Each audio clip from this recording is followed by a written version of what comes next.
Anyway, what's your gay question all fucking about? You know what's funny is I was actually gonna ask you a gay question. I guess I was gonna say they're both gay, but that seems stereotypical and fucked up. All right. I'm gonna go with, is Jesus a twink? No, he's not a twink. Our Lord and Savior is not a twink. No. Why not? State your case. Well, first of all, a twink is hairless and kind of scrawny, usually fair-haired. It doesn't have to be, it's not limited to, but they're usually fair-haired. Like, that's what you think of when you picture a twink in your head. Jesus is, first of all, Middle Eastern in fucking negative 18 BC at least, statistically. And he would be hairy as everyone was. Nobody knew how to shave. Jesus was dark and hairy. Like, that's not a twink.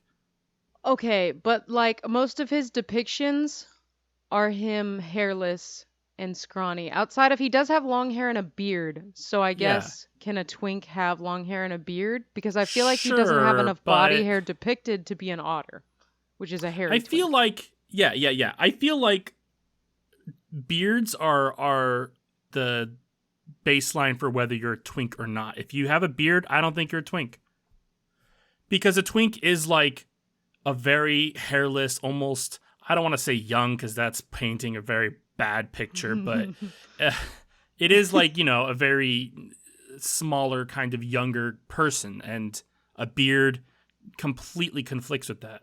Yeah, but I mean, like, what's the step between a twink and an otter? I girl, there's Because an otter's like a hairy version of a twink, but if you have no body hair and just a beard and long hair, I feel like is it a duck? there's there's a term for it, I assure you. There's like a billion terms for every little thing because humans love to categorize things, and Yeah, we I do. don't know what it is. Fact checker! But I'm sure, fact checker, you don't have to start googling gay You don't have to do classifications, that. I want to debate it. I think a duck is what works. gay That's my term rules. for it, a duck. I don't know why, but that seems like it fits. Why a duck? Because a I don't twink know. isn't an animal. An otter is. I think that otter. But a lot Because of the other gay terms, it's like otter, bear. Would it be a seal? maybe. That kind of makes sense. Because they're like, I mean, they're not hairless, but they're smoother. Or maybe a dolphin. Platypus. I like platypus. That's really going in the same direction as duck. I don't know why duck feels right.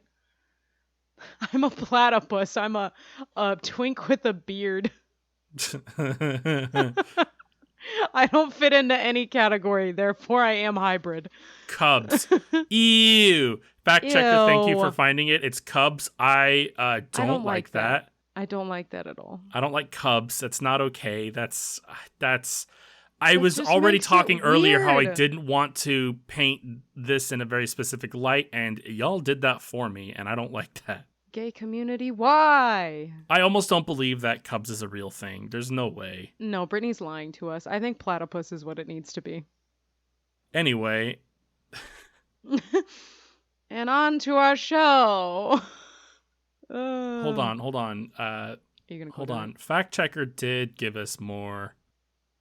Oh no, this is just an article, so there's not really anything. I'm not Bear taking this as chasers, twin fact. chasers. It's from a thing called the Orion, which A feels fox is like an onion. otter over 40. What the fuck does that What mean? the fuck? Why is that a So, distinction? well, So it because is. twinks are younger. Yeah, but so are defining it by age? I think that might just be what it is, but Twinkies, young, dumb, and full of. yeah, it's wolf Oh, is that's also a funny. category. All right, don't gays aren't fucking furries, okay? We're They are moving not on mutually from this. I'm exclusive. scared. Cub is a bear with no body hair. Cubs Wait. have hair. What? But that's not what we're talking about. We're talking about a twink with hair, not a bear with no body hair, because that makes more sense. What is what we're talking about? What is a twink with a beard? Oh Not shit, hold necessarily on. I've body got something hair in my with a hands. beard. I found something. Oh, it's the plug. I accidentally pulled it. We're moving on. You're not invested in this? A Welcome to We cub Have the is Podcast not. at Home. I'm on brand Gamage. And I'm on brand Rachel. And this is our off brand podcast. The only podcast where we bravely venture into the unknown art of how to classify gay people by their body types and hair. Each week, you play Russian roulette with our success and spin a wheel to find out the genre of next week's podcast. ... This week, we are attempting the fine art of true crime.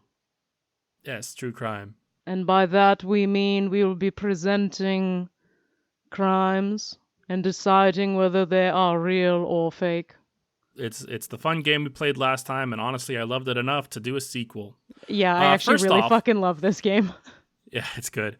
I think I've got some pretty good ones too. But really quickly, did you hear about Amazon overhauling Alexa? No, tell me more. So Amazon has decided to update their Alexa AI. They're updating her voice and adding more features. But more importantly, they plan to charge a monthly subscription fee to offset the cost that is going to update this. Oh my god, of course they are. Which nobody asked for. Suddenly, I don't use the Alexa anymore. Weird. It's funny because the Alexa team was quoted saying worried that they had invented an expensive alarm clock, weather machine, and way to play Spotify music. Which, that's what the fuck it is. Embrace your strength, dog. Yeah, I literally just accept. I think the most off-key thing I've ever done with an Alexa is play the spoken word version of Skyrim. That sounds kind of fun, but it's not something you buy an AI for your home for. No, God, no. It's you literally use it to turn off the lights if we're too lazy or have a kitchen timer. That's it. That is all it's used for. Have they never seen those that Smart House movie from the 90s, 2000s, whenever the fuck it came out? You gotta be specific, girl. I don't know. I would have to look it up. Is this the true crime or? No. No, it's I don't know. I think it was like a Disney Channel movie where they had a smart house and it just went wonky, but it's literally just a house that helps you house. That's what people want from technology, is a thing that helps them do the thing easier. Yeah. Hence the AI that sets the alarm for me so I don't have to wash my hands and pull my phone out when I'm cooking. Yeah, and what we're doing now is a lot of tech companies are creating problems and then solutions to the problems that they created in order to make it easier, but they're the ones that created the problem. Ads are a big thing, and I want to point out that the subscription for this Alexa plan is not included in their already existing Prime subscription. Which makes no fucking sense. Which has already increased its price to avoid the ads that they've included. So they fucking put ads in their thing, and then they're like, oh, well, if you want no ads, you can pay for the higher tier price. Why am I paying you anything? Yeah, everything. Can we talk about how we're slowly circling back on the era of we all used to pirate shit and then they made it really convenient to pay to watch shit, and now we're circling back to, okay, everybody, we're just going to start pirating shit again. I mean, yeah, that's where we're at now. You got greedy. And it's not like, oh, well, the company's not doing well, so we have to increase our prices. No, there's no bigger fucking company than Amazon. You're making so much money. You could take the smallest fucking percentage out of Jeff Bezos' weekly check and pay for everybody's fucking Alexa subscriptions. What's crazy, too, is the timing that they decided to update their Amazon subscription pricing, too, was December to January, and it was Invincible episode 1, 2, 3, 4 of the new season came out, and then they took a break literally just to increase the price so that people had to pay more if they wanted to watch the last 4 episodes of the season. It's scum work. It's all scummy shit, and streaming is dead. You said December era or time? This last December, yeah. Yeah, that's I could have my Christmas time wrong a little when bit. Everybody's trying to fucking buy their shit. And so now you're upgrading your Prime membership. Well, no, they upped it in January. I'm saying the 4 episodes came out in December and January. It's I see. irrelevant, They lured really. You in. Yeah, it was literally like, oh, you like No, that, I huh? bet We you they gave you a timed it taste. on purpose a little bit. Yeah. They absolutely did. Everything's planned with these giant corporations. I don't know why we're Mhm. paying for streaming with ads. The whole reason we came here is to not have ads. Yes, I came here to not have fucking cable television where I hear, "Do you or a loved one struggle with mesothelioma? Call this number. You may be entitled to compensation." Yeah, And it's that and loud because it's that big of a fucking YouTube's really difference in bad now. volume. Like I don't. I admit that I pay for YouTube because of how much I use YouTube, and there's a lot of YouTubers that I support. But it sucks for people who don't pay for YouTube because the ads are out of control, and they made it so It's, that it's bypassing ad blockers. They're making it so that if you go to YouTube with ad blocker, it just shuts you down. yeah. They're just skipping the videos altogether now. I watched, I think, an hour-long YouTube video the other day, and it had an ad, I literally think every 5 minutes. Yeah, of course it I did. was like, holy crap. I can't even watch this in the background with what I'm doing because I have to keep turning my attention to skip this ad. It's certainly out of control, and I get that a lot of people don't know how to sail the high seas, but for some of us, You'll figure it out. we grew up on it, and it's really easy to just go right back to it, especially now where VPNs are such commonplace things Yeah. now. VPNs are everywhere now. I didn't have a VPN when I was pirating, so imagine how much easier it is now. Y'all fucked yourselves. Anyway, we're doing true crime or fake crime. The game is easy. I or you will drop a situation or a plot line, and the other will deduce whether this is a scene/plot of a movie and guess the title, or whether this is a real world case. Hyped. Do you want to go first? Sure. 1994, man stabs girlfriend and drinks her blood after seeing a vampire movie. Oh, strong start. Right? Real. That Real? happened. Yeah. It is real. Ah! Lisa Stellwagen and Daniel Sterling went to the movies and saw Interview with the Vampire in November. Lisa woke early the next morning to find Daniel in bed staring at her. She asked, "What's the matter?" To which Daniel responded, "I'm going to kill you and drink your blood." Nice. Later that day, meaning that this conversation was tabled, and I guess she didn't run for the hills, Daniel went on. Hold on. I'm picturing he's standing over her, says, "I'm gonna kill you and drink your blood." And she goes, "Can I just get I just want to sleep until past 10 and then we can address this. I want to sleep in and I want to get brunch and then we can talk about this." I gotta He get goes, that "This eggs is why Benny. I'm going to stab you and drink your blood is because you're always ignoring me when I want to talk to you about important things." So, Daniel went on to stab her 9 times with a serrated blade and then put his mouth on one of her wounds and began Ow. drinking her blood for several minutes. Jesus. Lisa managed to convince him to stop by saying he would go to prison if she died. He then called 911 and blamed the attack on an African American man. Is that a quote? Yeah. Like, quote, African American man, end quote? Yes.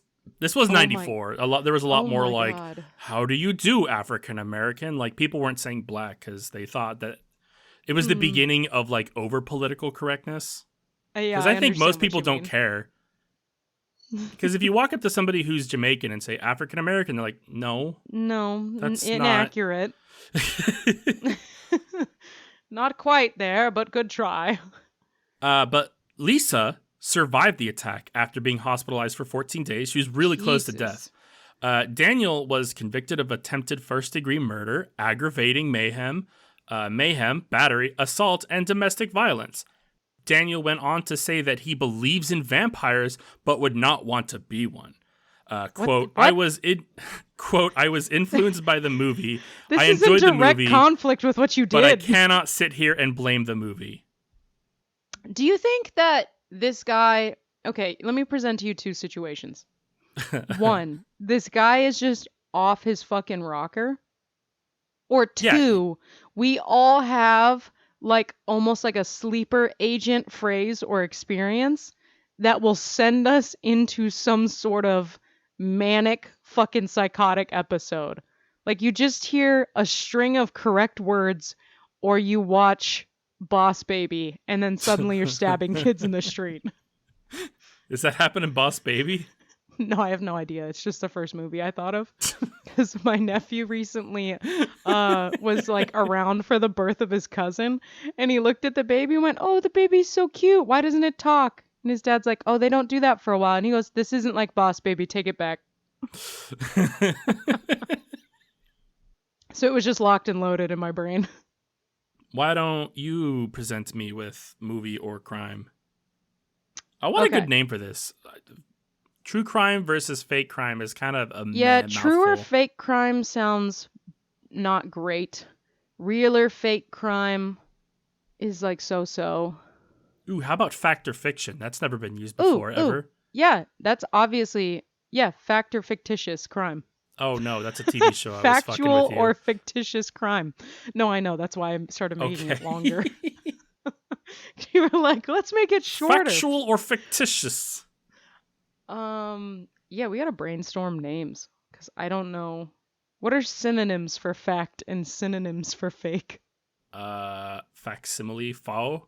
I love it. Let's pick the longest version of each of these and smash them together. All right. Let's table it. Give me a movie. Okay.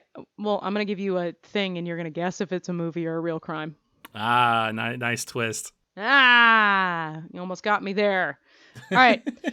So this one's kind of an older story, but in the midst of a gang feud in a large city, member of Gang A, I'm gonna give them like names so that because it's just easier this way. So the member of Gang A, let's call him Richie, challenges a member of Gang B, let's call him Paul, to a fight. Paul refuses to accept the like one-on-one fight, and then his fellow gang member steps in. We're gonna call him John, and he accepts the fight instead. Paul tries to defuse the confrontation and stop them before the authorities arrive. During this process, John is stabbed and killed by Richie, and now super pissed off, Paul decides to murder Richie. Paul then flees the scene of the crime, and he concludes that his life is probably ruined, and he and his girlfriend commit a tandem suicide. I don't know. It kind of sounds like Gangs of New York. Is that your final answer? No, it's not, because that's super not the plot to Gangs of New York. Never seen Gangs of New York, so it's definitely not that one. I mean, it's like Romeo and Juliet, but like the movie Romeo and Juliet? Is it just the original play? Is it R plus J? Is it Warm Bodies, which is basically Romeo and Juliet? I mean, the characters are and Julie. Fuck off. I mean, yeah, Romeo and Juliet. It's Romeo and Juliet somewhere. Romeo Must Die. Even that's a good one. You are correct. That is indeed a fake crime, and it is Romeo and Juliet. I was debating the last sentence for so long because I was like, well, they don't really like commit tandem suicide on purpose, but it does end up being tandem suicide. So honestly, it was the suicide. It was the suicide that sold it for me. I figured, but I was like, I feel like it's cheating if I leave this one bit of information off. Because like when you said two gangs in the street, like I was literally like picturing Gangs of New York, and I had a hard time getting away from that until you said suicide, and then I'm like, oh, obvious. It's the stupid young people. Not a lot of suicides of. By the way, the age difference of Romeo and Juliet is kind of crazy. Isn't she like 13 and he's like 20 something? I don't remember. Fact checker. I gotta be honest with you. I never actually read Romeo and Juliet in school because I don't like assigned reading. I did It like pisses me a off, thing. so I was just don't do it. Mercutio in like a child's play of it or some shit. I've seen Romeo and Juliet, but I think they're roughly the same age in that one. I love the concept of Romeo and Juliet because I do right too. now the world, time capsule by the way of this episode, right now in the world we are dealing with, okay, so Romeo's actually 16 and she's 13, so it's not that big of a difference. Okay. Yeah, I was like, I don't think it's that huge, but in the new Romeo and Juliet that's coming out soon, Julia is played by a black girl, and a lot of people are really upsetty spaghetti over that, and it's kind of stupid. But like a lot of them are saying like, oh, we're just rewriting history. Number one, Romeo and Juliet isn't history. It's a fake fucking story. We're referring back to fictitious, factual, or fictitious. This is fucking fictitious. Yeah, and then second of all, why wasn't everybody mad about Romeo and Juliet rewriting history? Yeah, like you're just a racist asshole and you Yeah, do not understand. it's certainly that. We do not know Romeo's age. Oh, fact checker provided more information. He could be anywhere from 15 to 20. That's like one time in my French class in high school, my friend Adam at the time looks at our teacher and he said, she asked how old we thought she was. And he goes, you could be 28 or 35. And she goes, why would you give both options? She's like, next time, please just say 28 and leave it. All right, it's my turn. I'm doing one now. No. Yes. Okay. 1988. Man who believes he's a vampire assaults female coworker and is killed by her brother. I like that you went with a theme because I sort of did too. Yeah, it's cute. Okay, man who believes he's a vampire. Can you repeat it one more time? 1988. Man who believes he's a vampire sexually assaults female coworker and is killed by her brother. I want to say movie, but I have no idea what the title is, so I'm just gonna go with real. Fake. This is Vampire's Kiss, starring Nicolas Cage. Oh shit! Damn, check that bitch out. It's a fun movie. It's a bad movie, It's a fun movie. After that description, I mean, it's a light and touching film. It's not a it's not a good movie. I'm not gonna sit here and say we should watch it. Like it's kind of fucked up, but no, it's a fun film, Gamage. All right, your turn. Okay. In 1998, a young child's parents submit him to a publicized scientific experiment deal where all of his interactions and life happenings are completely fabricated. And the entire experience is filmed and broadcasted with overlaid upbeat music and programming. The cruel experiment eventually comes to an end when he discovers that his life is a lie. And he escapes the confines of the facility he's been contained in. I don't know what you're talking about. Yeah, it's the Truman Show. I was like, I don't know how to word this one in a way that you're not going to immediately be like, yep. You got to simplify them down a bit because if you go into too much detail, then it's just literally just reading the back of the movie. Yeah. You're reading the description, you're like, oh wow, this sounds cute. Let's rent this. Look, this is my renting first time is something we used to do when we were younger.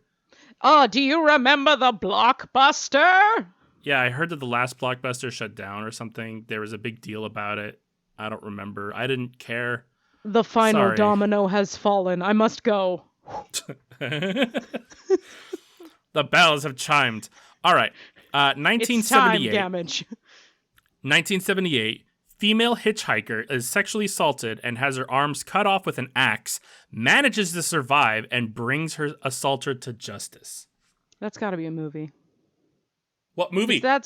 I don't fucking know. I don't watch movies where women's arms get fucking chopped off.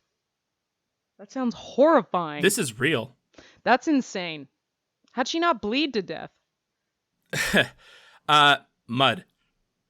Damn. Girl so said, let me get I into live. it. After arriving in Berkeley, California, and staying with her grandfather, Mary Vincent became homesick and decided to hitchhike back to Los Angeles area.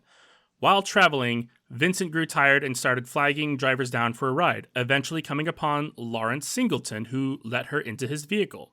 During the ride, Vincent grew suspicious of Singleton when he began purposely driving the wrong way. She attempted to escape, but Singleton knocked her unconscious with a sledgehammer before she could get away. When she regained consciousness, Singleton tied her up and violently assaulted her, then proceeded to chop both of her arms off at the forearm with a hatchet.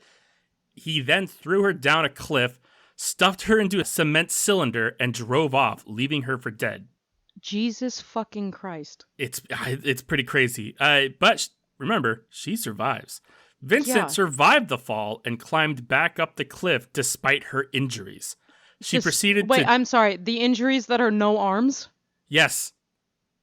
That You can't just be like, despite her injuries. It's not like she fucking grazed her kneecap. She has no arms, and she climbed back up the cliff. Yep. That's insane. She proceeded to dip the stumps of her forearms in mud and hold them up to slow the bleeding. She then attempted to flag down drivers for help. After trudging along Interstate 5 for nearly 3 miles, she got the attention of a couple who helped her get medical attention.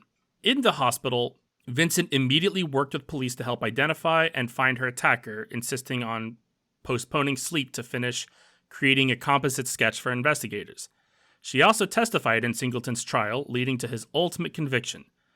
Vincent then won a civil judgment against her attacker and was awarded $2.56 million, but did not receive the payment due to her attacker's unemployment and inability to pay. I've always wondered about that. Like, you're awarded this much, and it's like, fuck? they can't pay. That's garbage.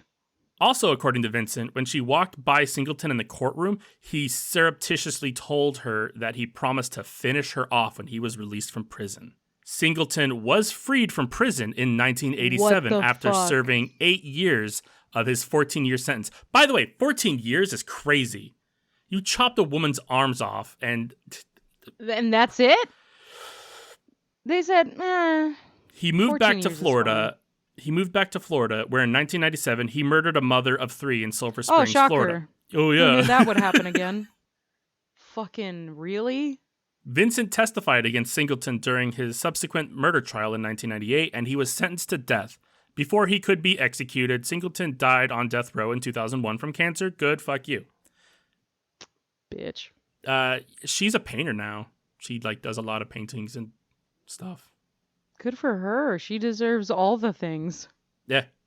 Oh, Jesus Christ. I know, it's pretty crazy, Yeah, I mean, what do you do though? I don't fucking have arms, justice system. 14 years. Chop 2. That's 7 years per arm. The fuck? No, my arms are worth more than that. Fuck off. No. It's 6 years per arm, and then 2 years for the sexual assault. No, it's 3 years. Well, per really, arm, it's like 3 months for the 2 sexual years assault. for the sexual assault, and then the rest is emotional damages. Which he didn't even serve, so that's cool. Bitch. All right, I got one for you. Yes. A blue woman travels to a food gathering location and punches an elderly person in the face. This sounds so specific.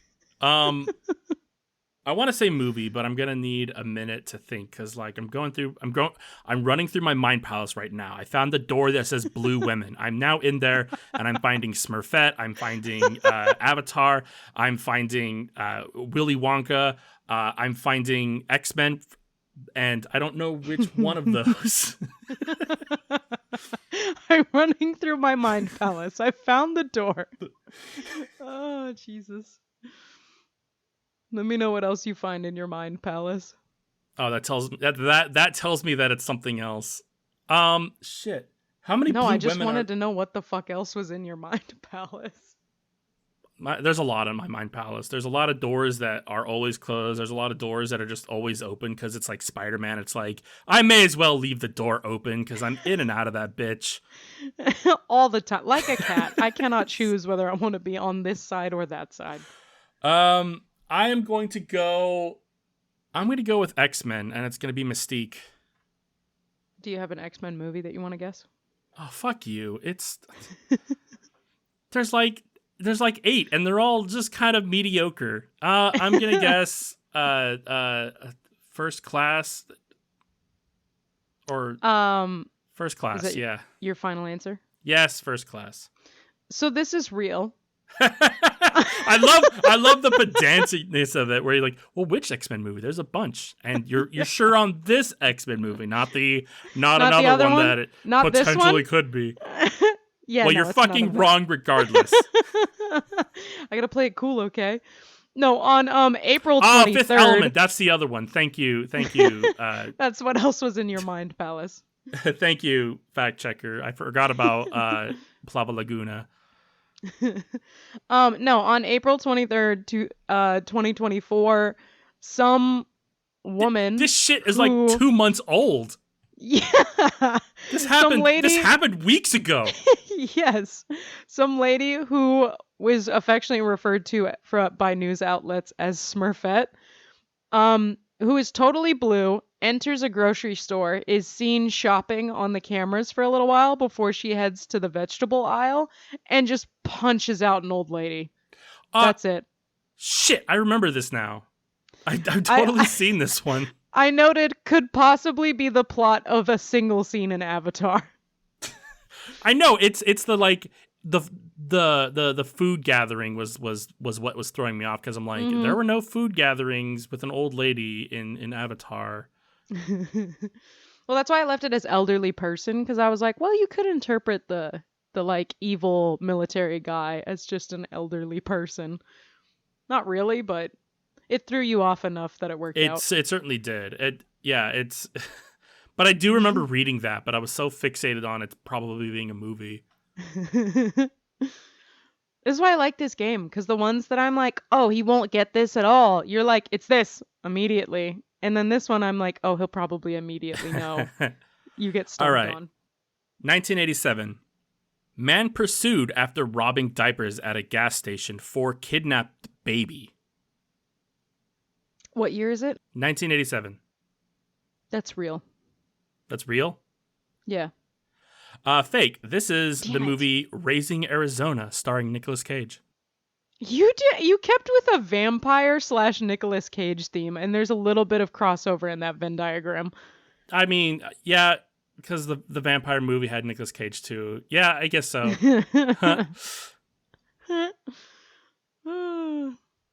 Raising Arizona. I'm discovering that I don't know a lot of the films that Nicolas Cage is in. It's a fun movie. That one actually sounds like a fun movie. The last one sounded fucked up. Yeah.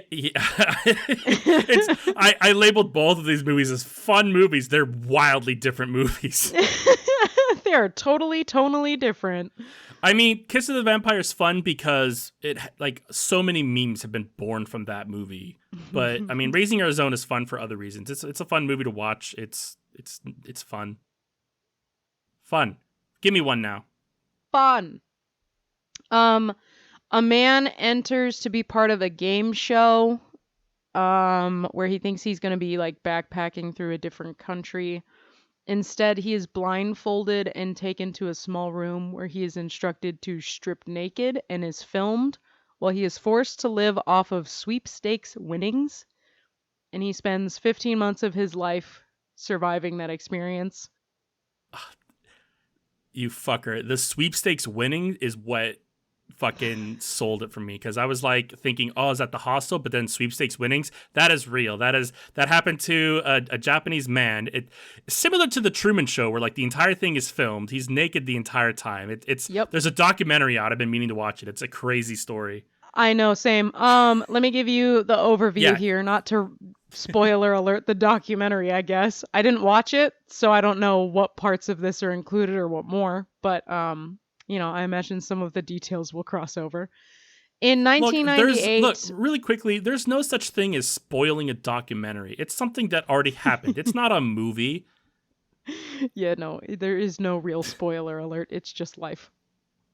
In 1998, Tomaki Hamatsu or Nasubi, which is, I'm butchering all of this, which is eggplant in Japanese, was an aspiring comedian in his early 20s. He signed up for the show Susunu Depna Shonen, a cheerfully sadistic television show that was popular at the time. Believing he was auditioning for the chance to hitchhike across Africa, he was instead picked up and taken to a small apartment completely cut off from the world, instructed to strip all of his clothes off, told that he would have to survive off of the winnings that he earned from a magazine sweepstakes, and that he would not be permitted to leave until earning 1,000,000 yen from the sweepstakes, which is approximately like $8,000 worth of stuff at that time. During this time, crews were instructed not to interact with him at all. He spent 15 months trapped in a small apartment as random prizes and just enough food for him to survive rolled in. The show was constantly, or not constantly, was streaming him weekly, but largely focusing on the happy moments when he was receiving his sweepstakes items and overlaying them with laugh tracks, upbeat music, and animations. They stayed away from or cut out the moments when his clearly depleting mental and physical health was beginning to take Yeah. tolls on him. Initially, he survived on crackers that were given to him by the production team so that he wouldn't starve to death and end the show. He later won some more substantial things like rice, which he initially ate raw because he had won no pots to heat the rice in. He eventually made a makeshift container to heat the rice, but survived primarily on dog food, Yeah, I like remember canned that. dog food. Yeah. It's wild. He eventually won a TV and a PlayStation with like a train game that he would play for hours on end and would only take breaks to apply for more sweepstakes. Unbeknownst to him, his life in this tiny apartment was being actively broadcast, and he'd become a popular segment called Life in Prizes on the Depna Shonen show. About a year into the challenge, he won car tires and hit the goal of the over 8,000 or the over 1 million yen earned. His prize was a trip to South Korea where he could spend the day at an amusement park, Seoul Land.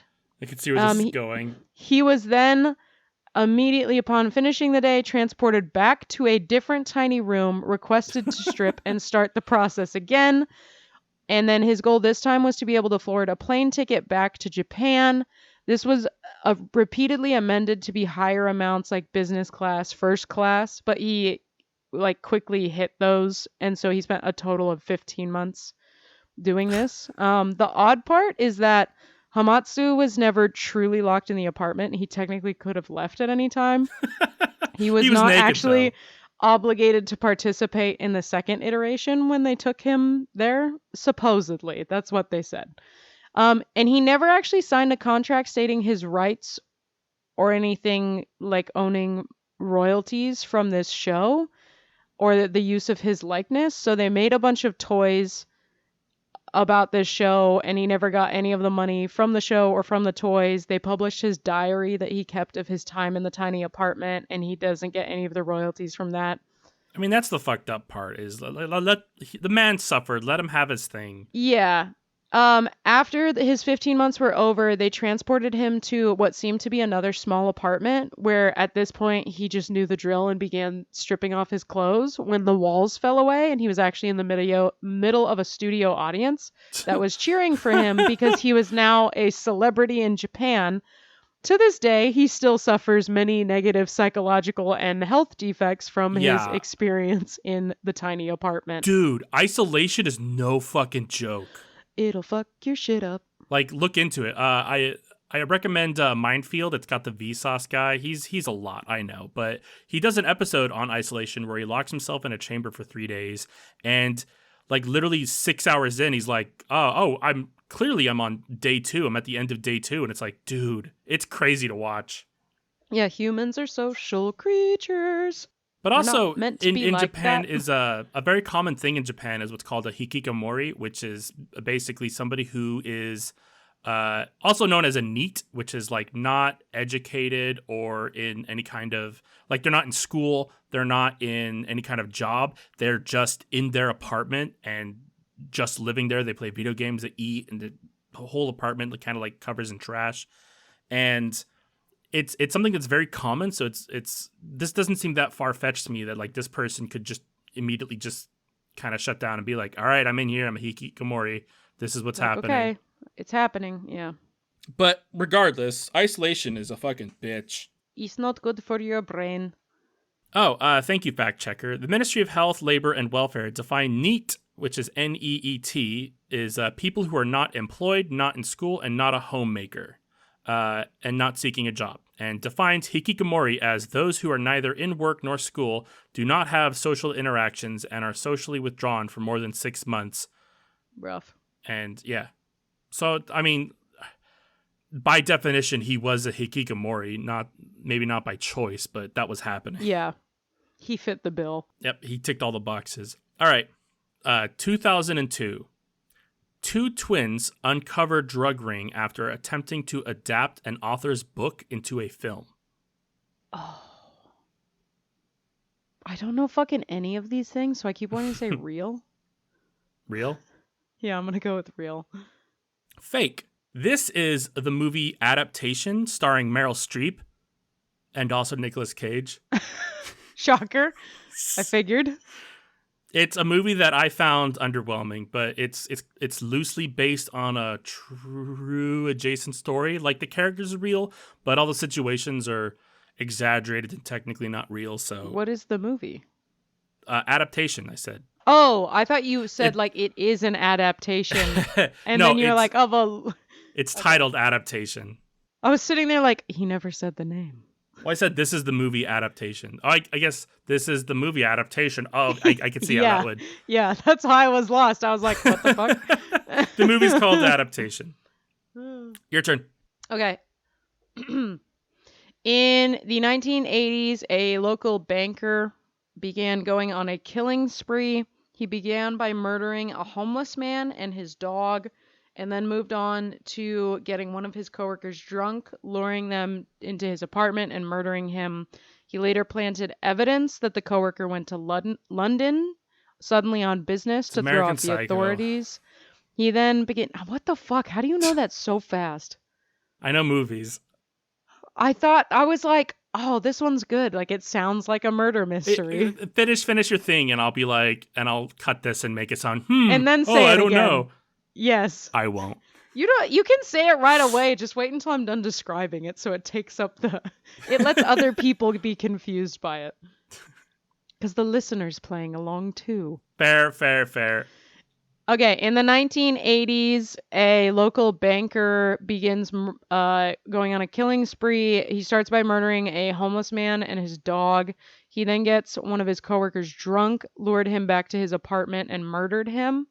Later, he planted evidence that the coworker suddenly went to London on business to throw off the police. He then began torturing sex workers, but had not yet started killing them. Next, he attempted to murder one of his coworkers by strangling them in a public restroom. However, during this interaction, the coworker misinterpreted the situation and started making sexual advances upon his would-be murderer. The murderer was confused and disgusted, so he fled the scene. His next victim was a female model who he decapitated and stored in his fridge. He moved on to try and murder his secretary, but his plans were cut short when his fiancée interrupted. He then tried to sleep with two women that he'd met before, successfully murdered one of them during the interaction, and as the other one escaped, she ran into the evidence of the dead bodies he had been Good storing. God, this is the entire fucking plot, Rachel. Yes, but if you've never seen American Psycho, it sounds fucking insane. Yeah, but everybody's seen American Psycho. No, not everybody's seen American Everyone. Psycho. Not everybody's seen American Psycho. My favorite thing about American Psycho is it's got Christian Bale, amazing actor. But Christian Bale always talks about how he finds it weird that there's so many fans of American Psycho because it's clear that they missed the point of American Psycho. Yes. And it's another movie that's famous on the wall of like movies or stories that people misinterpret and see as kind of like a guiding point rather than a cautionary tale. Sigma is what Fact Checker just said. I don't like the term Sigma or Chad. I think they're dumb, but sure. Anyway, But sure.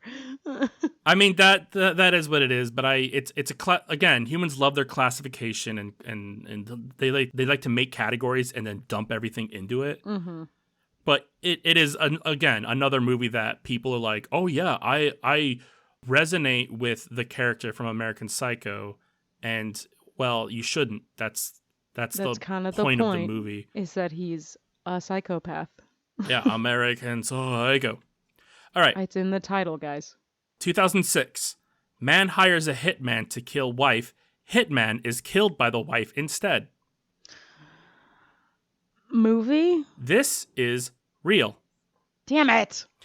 After finishing a shift as an emergency room nurse, Susan Kuhnhausen came home to a note from her husband of 18 years, Michael Kuhnhausen, saying that he had left for the beach. Susan walked upstairs to their bedroom where Edward Haffey, a 59-year-old hitman, was hiding behind the door and jumped out and attacked her with a claw hammer. He landed a blow to Susan's head before she launched into a counterattack and pushed him against the wall. He went on to say, "You're strong," were the only words he would ever say to her. She pried the hammer from him, bashed him in the head several times, and said, "Who sent you?" Which is crazy. The hitman managed to wrestle the hammer back, but Susan strangled him to the point where he turned purple and then tried to escape. The hitman regained himself and caught her and began punching her face. Susan pulled him down and repeatedly bit him across his body, like his leg, his thigh, hoping that her teeth marks would identify him in the event of her death. However, there was no need, as she would get on top and squeeze the idiot life out of him. She fucked his shit up. She went to her neighbors and called 911. Police would find yellow rubber gloves, a bottle of Hershey's chocolate syrup, and diabetes pills on the hitman's possessions. Which, Yellow rubber gloves, a bottle of Hershey's syrup, and diabetes pills? like, at first, it feels like he's, like, trying to make it seem like, oh, she just had a diabetic coma. Get it? Because there's diabetes meds, so she's a diabetic, and there's chocolate syrup, which she drank. But then you're planning on bludgeoning her with a fucking hammer? Yeah, none of this adds up. Well, if I hit her in the head with the hammer and then I fill that hole with the syrup, they'll just think that she bled out Hershey's syrup because diabetes. Yeah. What the fuck Police- logic was being applied here? Terrible hitman. Get your money back. Police also found his daily planner, which had written, "Call Mike," with Michael Kuhnhausen's phone number 2 days prior. What a shitty hitman. The police soon discovered that Haffey and Michael worked together at the same adult video store in the area. 1 week Okay. after the attempted murder, police found Michael Kuhnhausen hiding in Sunnyside, Oregon. The following day, Susan filed for divorce. I should certainly hope so. And then on August 30th, 2007, Michael pled guilty to soliciting a murder-for-hire plot against his wife. He was sentenced to just 7 years in prison. What the fuck? Justice system. I know you're fucked up, but it always makes me mad when I hear about it. Yeah, I mean, try being a minority with weed. You'll get, like, double that. Yeah, but triple even. Jesus fucking Christ. Your turn. All right, in the 2000s, a man searches the internet for someone willing to be murdered and cannibalized. Oh, this is real. Yes, it is. I've seen this documentary. It's a good one. There's a documentary about this? Yeah. Are you sure? Yes. Hmm. I forget which Okay. one it is. There's a document on everything these days, and sometimes I'll just like queue them up, and then they just kind of all blend together. I think this is in an episode of a show, I mean, but I don't know if it's like a full. I mean, Let me just read you the fact checker story. was there with me. We saw the documentary together. All right. Well, let me just read you the story. So in this guy in Germany started looking for, quote, a well-built 18 to 25-year-old. Oh, Jesus fucking Christ, I You can't okay? talk. I'm having a stroke. Where's the toast? You don't need toast for a like. Toast doesn't Someday- help a stroke. Someday, here's my prediction. Oh God, Someday, stroke! Bring me the toast. Where is it? Oh no! no, toast It's is like progressing. because you can smell the toast. If you can eat it before the stroke finishes, you won't have any after effects. What fucking monkey's paw logic is this? All right, so this guy, Armin Mavis. Armin Mavis posted an Mavis. online advertisement stating that he was, quote, looking for a well-built 18 to 25-year-old to be slaughtered and then consumed. A dude named Bernd Jürgen Armando Brandis That was definitely not pronounced correctly. So, 43-year-old engineer from Berlin answered the advertisement in March of 2001. Many other people responded, but backed out. Mavis did not attempt to force them to do anything against their will. The two made a videotape when they met on March 9th of 2001 in the small town of Wustefeld. I'm not going to read more of the description of where that is. The video shows Mavis amputating his penis, the other Yep. guy's penis, Yep. with his agreement, and the two men attempting to eat it together, Lady and the Tramp style. Before doing so, I added that part. Brandis swallowed 20 sleeping pills and a bottle of cough syrup, likely causing an effect of slowed breathing and extreme tiredness. Brandis initially insisted that Mavis should attempt to bite his penis off. This did not work, and ultimately Mavis used a knife to remove it. Brandis apparently tried to eat some of his own penis raw, but he could not because it was too tough and, as he put it, quote, chewy. Mavis then fried the penis in a pan with salt, pepper, wine, and garlic, and then fried it in some of Brandis's fat, but by then it was too burnt to be consumed. He then chopped the penis into chunks and fed it to his dog. Okay. Yeah, if you're gonna eat Why do a you have to person, involve the dog? first of all, don't. But like, the penis isn't good meat. Like, just statistically, nobody eats the meat of a penis. Not because like ew penis, but because there's nothing there to really get substantially delicious how meat do you from. go through the whole process of adding salt, pepper, wine, and garlic, and then you burn it? Like you weren't watching that closely? Um. Anyway, so Mavis then ran Brandis a bath before going to read a Star Trek book while checking on Brandis every 15 minutes, during which time he lay bleeding in the bath and drifting in and out of consciousness. After long hesitation and prayer, Mavis killed Brandis by stabbing him in the throat, after which he hung the body on a meat hook. The incident was recorded on a 4-hour videotape, which has never been released to the public. Thank fucking God. He dismembered and ate the corpse over the next 10 months, storing the body parts in his freezer under pizza boxes and consuming about 44 pounds of Brandis's flesh. According to prosecutors, Mavis committed this act for sexual pleasure. Yeah, it always is. Are you ready for this shit, though?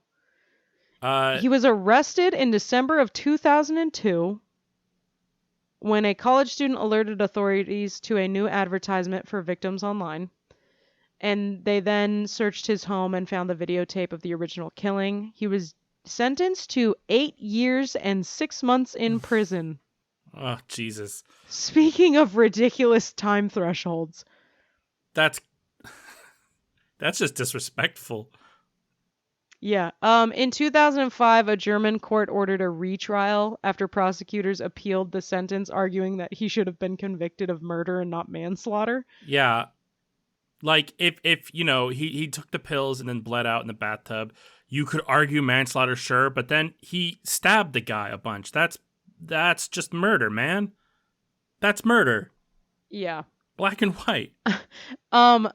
So at his retrial, a psychologist stated, so there was like argument back and forth because they were like, well, he did it for sexual pleasure. And then somebody was like, but he only did it because the guy said he could. And then at his retrial, a psychologist stated that he was likely to reoffend as he, quote, still had fantasies about devouring the flesh of young people. Yeah, he put another article out. This was going to happen again, guys. So in 2006, he was convicted of murder and sentenced to life imprisonment. Thank God, wise. Jesus Christ. Yeah. Dodged the bullet there. As of 2020, he's been allowed to go outside of the prison for supervised excursions in disguise around the town. I mean, that's something that other countries might just have. That's just like that would never fly in America, ever, ever, ever. Fact checker has pointed out that there's a bunch of music inspired by this case. Rammstein, Marilyn Manson, Bloodbath, Ozzy even all like made songs based on this kind of thing or even named him. While in prison, he has since become a vegetarian and says that there are about 800 cannibals in Germany. Whoa. What data is he extrapolating that from? I mean, it. Just like, well, if I'm a one in this many, Maybe he went to parties. You know that there's like, maybe he went to parties. well, you know that there's like high society Um, clubs that all have this kind of thing, like Epstein's book. oh yeah, probably. Like there's high Rich people do society crazy shit. fucking. What's the name of that weird fucking movie with Tom Cruise? All of them Yeah. No, it's. except Top Gun. Thank you, fact checker. Eyes Wide Shut. Yeah, Eyes Wide Shut has like this like secret sex society thing for high society. I mean, that thing's just kind of happening, and you know that they have, pedophile islands. First of all, there definitely is some like cannibalistic circles of let's eat poor people because Oh, there's gotta be like fucking. I feel like the line between being so obscenely fucking rich and the like god complex slash boredom that comes with that just breeds insane shit. oh yeah, Like, well, let's just eat Jennifer. She's the lady that runs the diner down here. I can't imagine having that kind of boredom. Like fucking pick a hobby. You literally do not have to work. Find something else to do. Play a video game. You have all well. That's the whole like. What's the greatest hunt? The hunt of man. I read the book too. It's dumb. All right. 1984. Woman kidnapped and sexually assaulted by a serial killer manages to escape and becomes a police officer. uh Movie? What movie? I don't know. You're better at the movie thing than me. Well, it's real anyway. On November Fuck, of 3rd, course it 1984, is. Lisa McVeigh was snatched from her bicycle on the ride to her grandmother's home from work, so like Red Riding Hood. She was blindfolded, held at gunpoint, sexually assaulted, and tortured for 26 hours, not like Red Riding Hood. She would later learn that the perpetrator was Bobby Joe Long, who was responsible for at least 10 murders and over 50 rapes. During her captivity, McVeigh offered to be his secret girlfriend.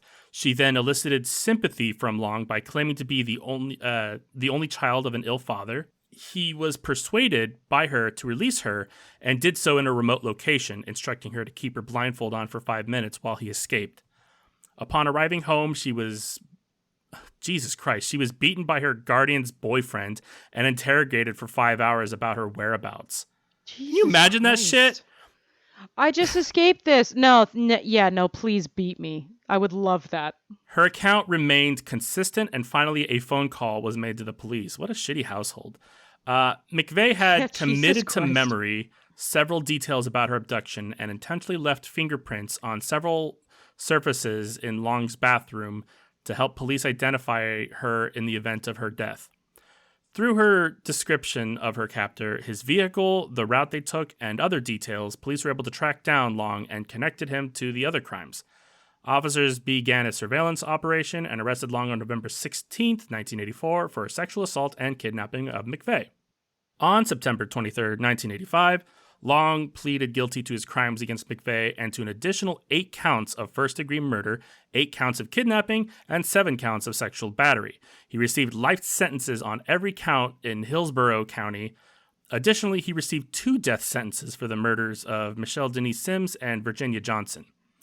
So he only got like 2 years in prison? 2 death sentences.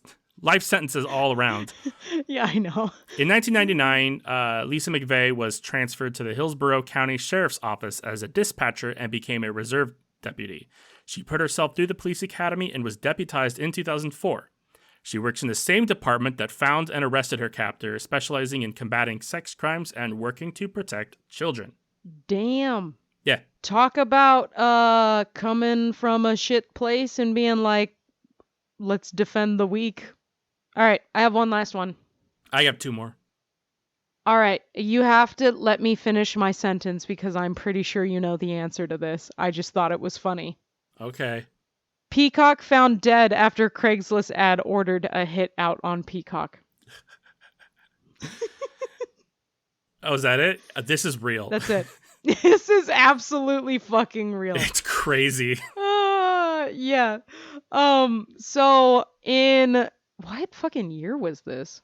Like, okay, yeah. Like recently.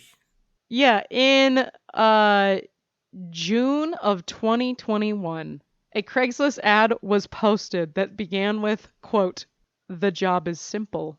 End quote.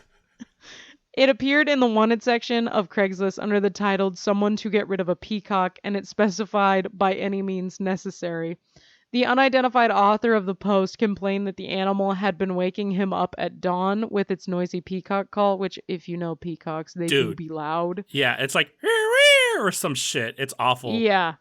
And then he claims that the peacock arrived like 4 months ago, no one knows from where, and no one in the neighborhood owns it, and included a crudely annotated satellite imagery of the neighborhood that the house was in.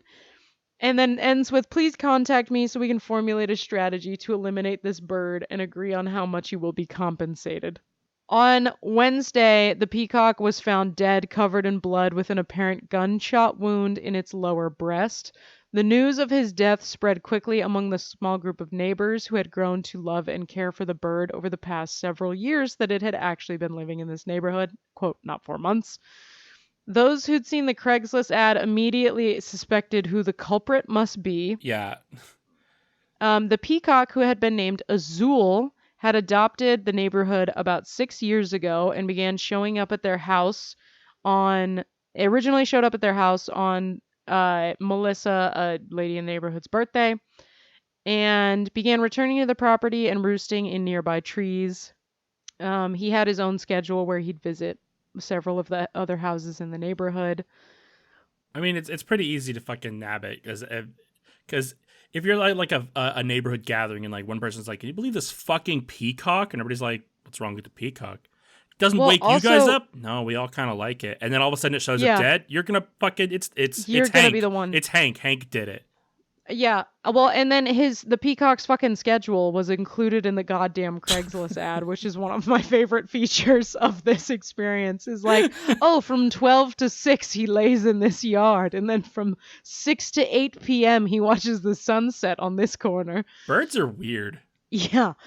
A woman named Meredith from the neighborhood found the peacock's body in her yard early Wednesday morning and immediately headed over to the Glasses property to tell them about it. She ran over and could barely speak, Mike said. He went to her place and inspected the area, finding a large amount of blood on the roof and more in the yard where the peacock had eventually fallen.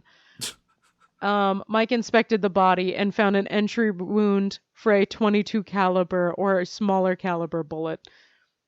And the bird clearly had died because he's a fucking bird CSI guy. The bird just bled out slowly for a couple hours, he said. Oh, that's sad.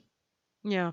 So the best part about the Craigslist ad is that he looked it up via his own address, the guy that posted the Craigslist ad. So it has the little pin on his house.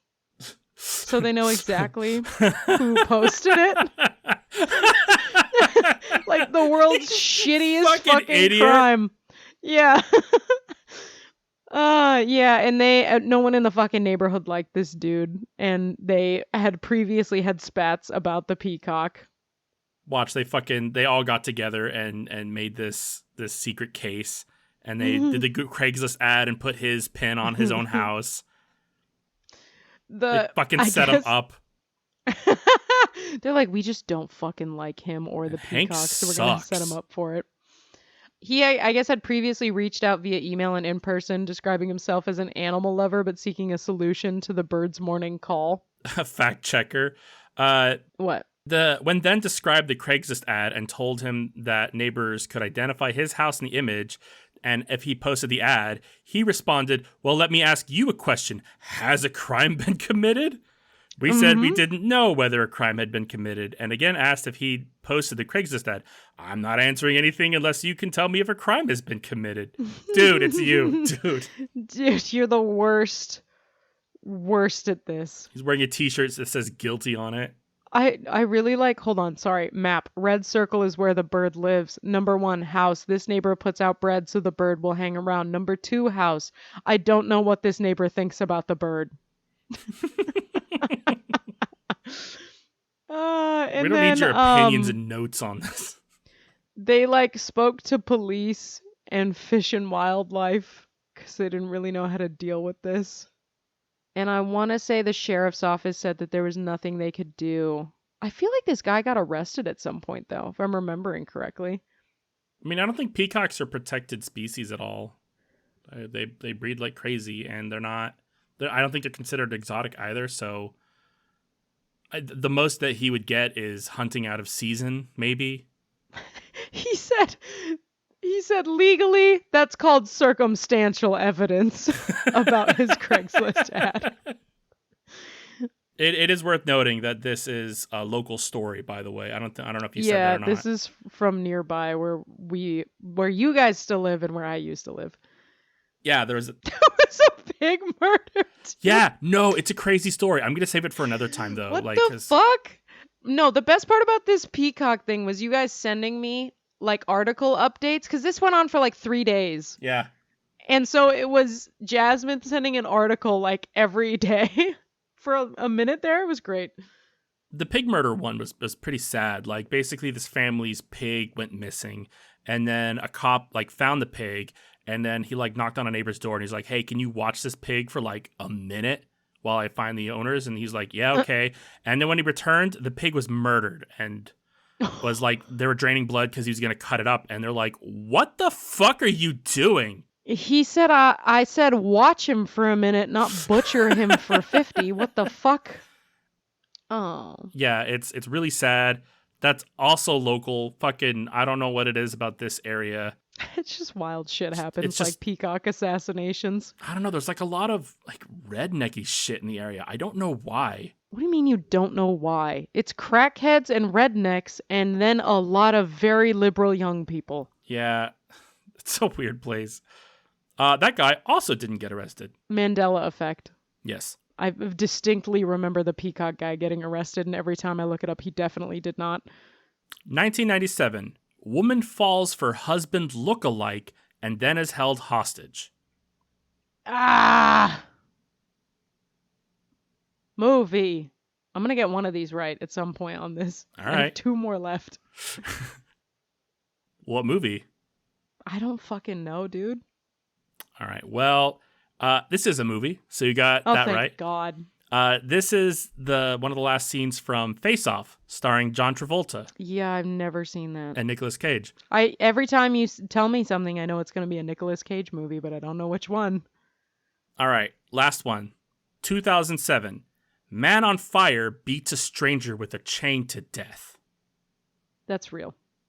Fake. This is Ghost Rider, starring Nicolas Cage. Oh my God. Damn it. I should have known. I just said it's Nicolas Cage. I should just be thinking about every movie I know. All right, my list had a theme. Could you guess what the theme was?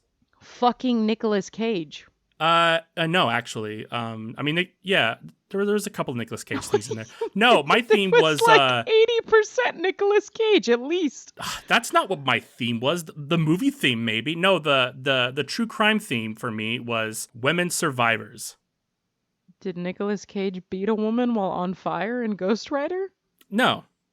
Oh, that's unrelated. She would have died, so that would have been in the movie and not.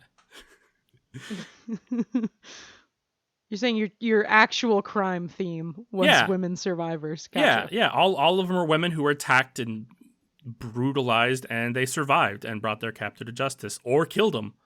Hell yeah. And now we're gonna do some music. How does that sound? Yep.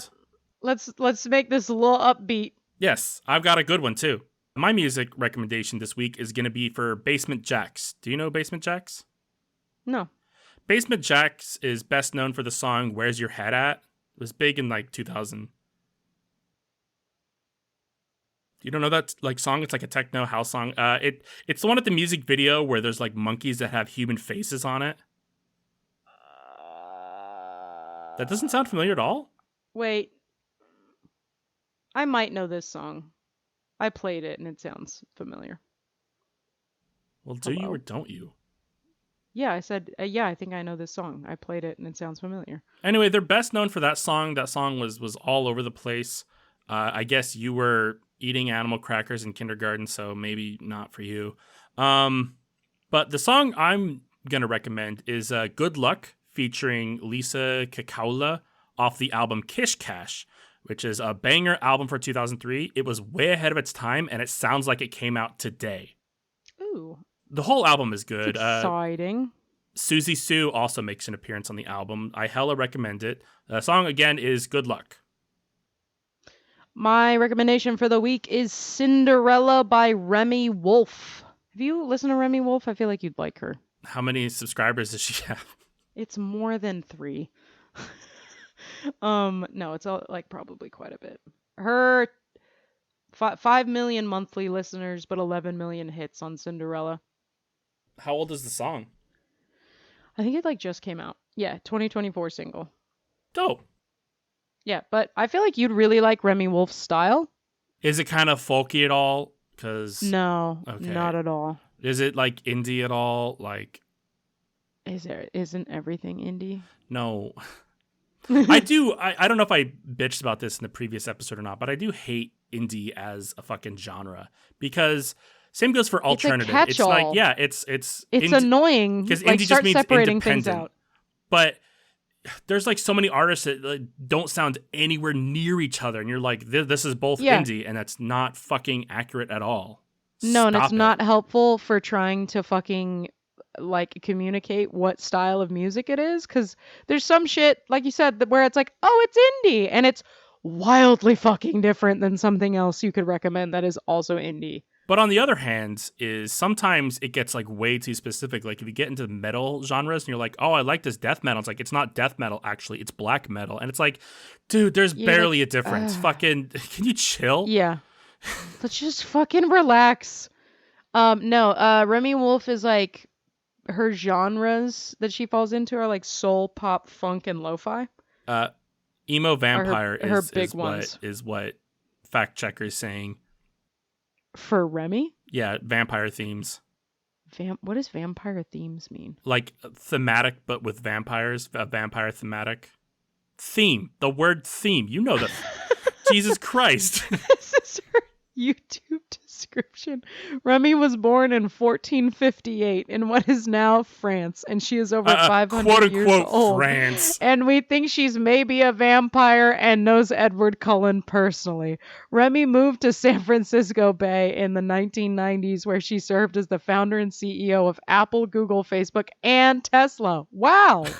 She's not being an emo vampire or being a super huge tech genius. Remy enjoys cooking, screaming, hanging with friends, yelling, painting pictures, shouting, and also dancing. Remy is excited this year to, quote, take it to the streets, end quote, as her ex-husband Michael McDonald would say, bringing her music all over the beautiful planet that she will remain on for the rest of her days because she is a vampire and is immortal. It's gonna be great, guys. So great, Smiley. I like her more now. I like that she's like enjoys cooking, screaming, hanging with her friends, yelling, painting pictures, shouting. Mm-hmm. I like her more now. She sounds more interesting. I'll definitely listen to it, and I usually don't listen to your recommendations. The album, so Cinderella's like brand new. I think the album Juno is pretty good. Dope. Juno and I think We Love Dogs are both really good. So Remy Wolf, Cinderella, and Basement Jaxx, Good Luck. She has so much good music. Just listen to fucking all of it. And I'm gonna send you one right now. Thank you for listening. Thanks for listening. If you liked what you heard, or you just fucking hate us, like and subscribe on the most favoritist podcasting places. If you want us to talk about a thing, or you want us to stop talking like this, please email us at WHTPAH.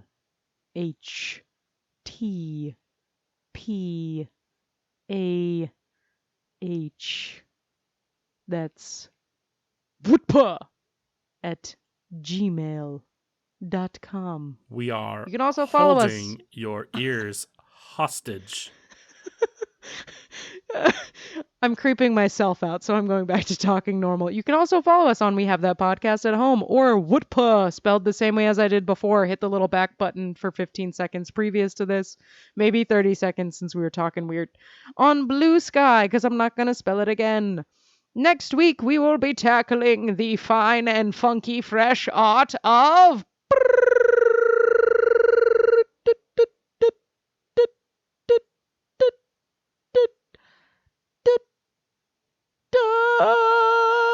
Wild card, bitch. Get to do whatever the fuck we want. And you gotta listen to it. All right, yeah, so we'll be doing wild card next week. I have been off-brand Rachel. And I've been off-brand Gamage, and this has been We Have That We have that Podcast at Home. podcast at home. Thanks for listening. Love ya. Bye-bye. Bye-bye now. Bye-bye. Goodbye.